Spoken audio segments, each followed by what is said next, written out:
Hello दोस्तों, नमस्कार। मेरा नाम सुबोध कुमार है। दोस्तों, मैं आज बात करूंगा कि मेरा एग्ज़ाम एसएससी सीजीएल 2025 का कैसे गया इसके बारे में, और साथ ही बताऊंगा दोस्तों कि मैं कैसे इसको अटेम्प्ट किया। मतलब मैथ का कितने क्वेश्चन अटेम्प्ट किए, रीजनिंग के कितने क्वेश्चन अटेम्प्ट किए, इंग्लिश के कैसे कितने क्वेश्चन अटेम्प्ट किए और जीके जीएस के कितने क्वेश्चन अटेम्प्ट किए इसके बारे में। दोस्तों, सबसे पहले मैं बता दूं कि मैं पिछले बार भी मेंस दिया था, सीजीएल और सीजीएल दोनों का।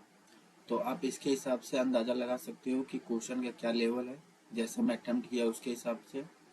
सबसे पहले मैं बात करूं कि my exam review for examination. इसमें दोस्तों मैं बता सकता हूं कि एग्ज़ाम का जो लेवल है वो मॉडरेट टू हार्ड बोल सकते हैं, क्योंकि रीजनिंग तो पहले जैसा टीसीएस के जैसा ही था, लेकिन इसमें जो और सब्जेक्ट थे जैसे मैथ हो गया, इंग्लिश हो गया, जीके जीएस हो गया, सब कैसे थे, कितना मैंने अटेम्प्ट किया, इसके बारे में बताऊंगा। मैं ये नहीं बताऊंगा कि क्या क्वेश्चन आया था और कैसे आपको वो क्वेश्चन को बनाना है, या तो मैं एग्जैक्ट क्वेश्चन के बारे में नहीं बताऊंगा। मैं बताऊंगा कि मैंने क्या अटेम्प्ट किया और उसके हिसाब से आप जान सकते हो कि आपको क्या करना है। सो मैं क्वेश्चन के बारे में बिल्कुल चर्चा नहीं कर रहा हूँ। मैं बता रहा हूँ कि मेरा क्या रिव्यू हो, मेरा एग्जाम सेंटर क्या था, कैसे मैंने एग्जाम दिया, इसके बारे में। सबसे पहले बात करें एग्जाम सेंटर की, तो एग्जाम सेंटर काफ़ी अच्छा था। काफ़ी अच्छा इसलिए बोल रहे हैं क्योंकि कोई तरह का इशू किसी को फेस नहीं हुआ। लास्ट में एग्जिट वेरिफिकेशन जब हो रहा था तो वहाँ पे दो तीन कैंडिडेट थे जिसके साथ हुआ था कि वो एग्जिट वेरिफिकेशन ही नहीं करवाए थे, तो 1 घंटा बाद हम लोग को एग्जिट वेरिफिकेशन हुआ। तो ये सब चीज़ें थी, थोड़ी थोड़ी कमियाँ थी। और साथ ही मैं बताता हूँ दोस्तों आपको कुछ चीज़ें जो आपको ध्यान रखना है। सेंटर में तो कोई तरह का इशू किसी को देखने को नहीं मिला। काफ़ी फ्लॉलेस एग्जाम हुआ था और मतलब काफ़ी अच्छे तरीके से एग्जाम हुआ था। इसमें मतलब ऐसा कोई नहीं है कि मैं जान के डिक्यूटी का बुराई करूं कि एग्जाम सेंटर खराब था, ऐसा कुछ नहीं था। एग्जाम सेंटर काफ़ी अच्छा था, लोग काफ़ी अच्छे थे और बैग रखने का सुविधा वहाँ था। मतलब ऐसा नहीं था कि बाहर बैग रखेंगे और 50 रुपया चार्ज करेगा तो 20 रुपया चार्ज करेगा, ऐसा बिल्कुल नहीं था। और सबसे पहले मैं बात करूँ आपका एक एक करके कि मैथ में मैंने कितने क्वेश्चन अटेम्प्ट किए, रीजनिंग में मैंने कितने क्वेश्चन अटेम्प्ट किए, और साथ ही इंग्लिश और जीके जीएस में मैंने कितने क्वेश्चन अटेम्प्ट किए इसके बारे में।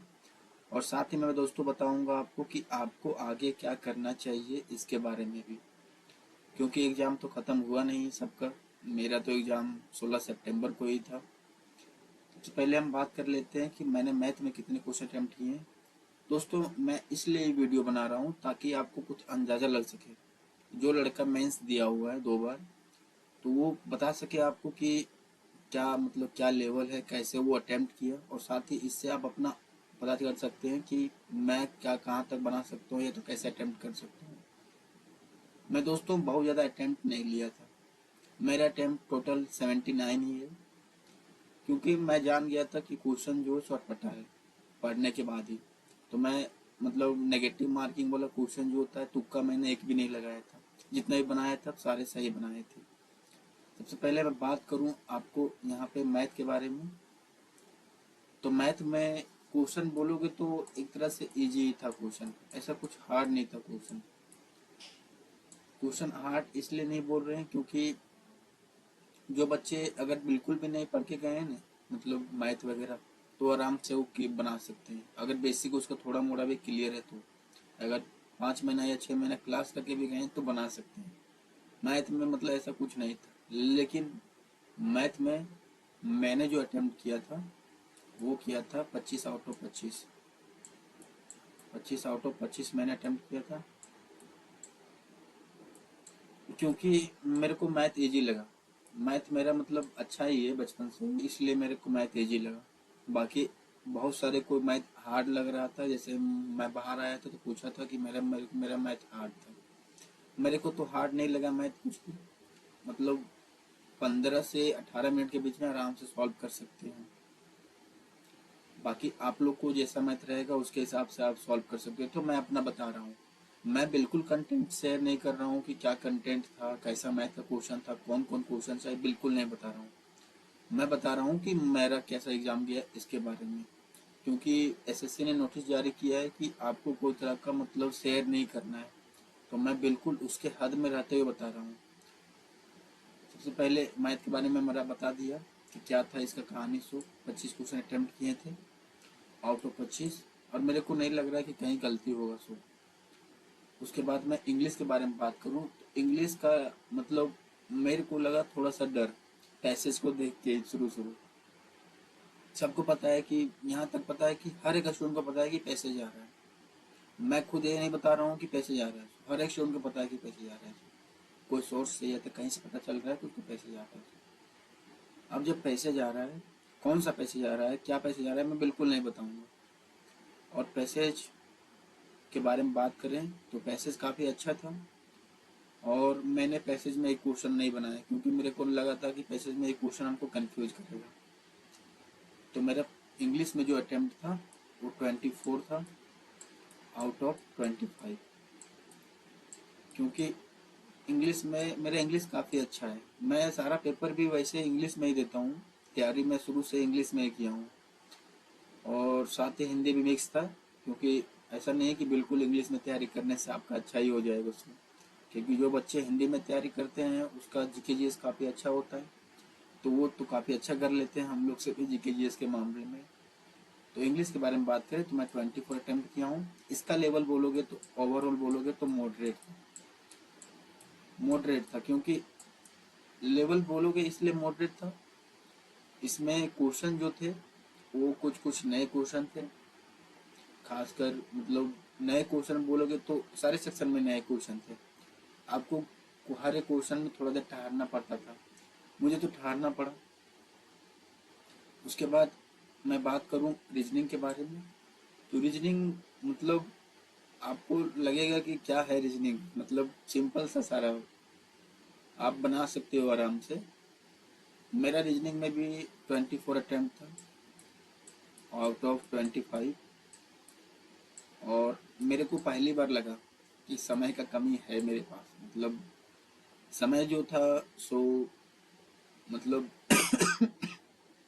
सॉरी मुझे खांसी है। समय जो था सो पता ही नहीं चल रहा था कैसे बीत रहा है। सो आदत हो गया हम लोग को टीसीएस का मॉक देने का, और इसमें भी था जो सो थोड़ा सा चेंज था। तो मेरा रीजनिंग भी काफ़ी अच्छा गया। रीजनिंग में मुझे नहीं लग रहा है कि कहीं एक भी क्वेश्चन गलती होगा, क्योंकि 2 बार मैं रीचेक किया था रीजनिंग को। तो रीजनिंग में तो दिक्कत नहीं होना चाहिए। अब दोस्तों रीजनिंग में आप लोग भी बना सकते हो आराम से। इसमें क्या है कि मेरे को नहीं लग रहा है किसी को दिक्कत होना चाहिए। सो इसमें एवरेज स्कोर भी जाएगा तो 23 या 22 जाएगा एवरेज स्कोर। 22 और 23 के बीच में ही रहेगा इसका एवरेज। क्वेश्चन के बारे में बोल रहा हूँ, क्योंकि सब बना देते हैं रीजनिंग। जो बिल्कुल नहीं पढ़े रहते हैं, नहीं बिल्कुल गधे रहते हैं, जो मतलब नया नया तैयारी करने के लिए उतरे हैं, तो वो सभी बना सकते हैं रीजनिंग। और दोस्तों मैं बात करूं जीके जीएस के मामले में, तो जीके जीएस मेरा तो हवा टाइट कर दिया था। पिछले बार मैंने सीजीएल प्रीलिम्स 2024 में मेरा जीके जीएस में आया था 27 नंबर, और मेरा जीके जीएस काफ़ी अच्छा है, क्योंकि 27 नंबर आया था मतलब ठीक ही था। लेकिन अब जो है मेरा जीके जीएस में अटेम्प्ट जो है वो 6 हुआ है आउट ऑफ 25। मतलब आप समझ सकते हो कि जिसका लड़का का जीके जीएस काफ़ी अच्छा है, 27 है प्रीलिम्स में ही, और वो अब 6 अटेम्प्ट करके आया है। मतलब जीके जीएस का किसी का माँ बाप नहीं है, मतलब वो जो है ना सो ऐसा ही रहेगा। जीके जीएस किसी के बस की बात नहीं है। बहुत कोई बोल रहे थे कि परमार सर से पढ़ लो। परमार सर से तो मैंने नहीं पढ़ा है, बिल्कुल नहीं पढ़ा है। लेकिन वो जो पढ़े हैं ना वो भी बोल रहे थे कि मतलब नहीं, हमसे भी नहीं बना क्वेश्चन।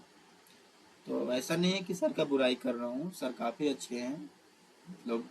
लेकिन मैं बताना चाह रहा हूँ कि कोई टीचर से भी आप पढ़ लीजिएगा, कोई भी टीचर से भी, तो आप एक भी नहीं क्वेश्चन बना पाइएगा सही से।